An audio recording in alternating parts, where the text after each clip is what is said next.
Welcome back to everyone. In this video I will guide you how to fix display black and white on Motorola phones.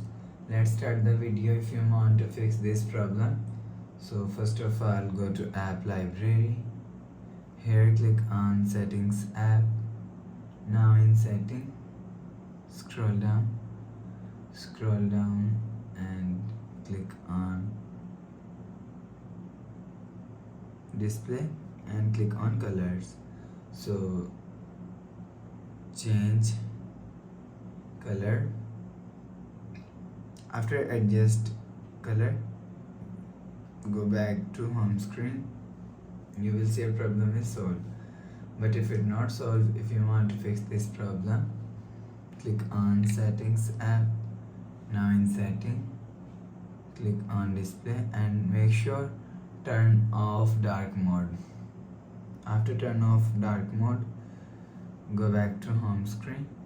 You will see your problem is solved. But if it's still not solved, click on settings app, click on system and reset option and reset all settings. Enter phone pin, click on this icon. You will see your problem is solved. But if it's still not solved, click on settings app, click on system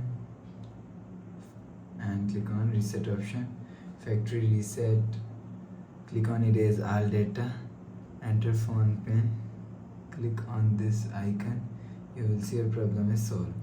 So please subscribe for more new latest videos. Thanks for watching.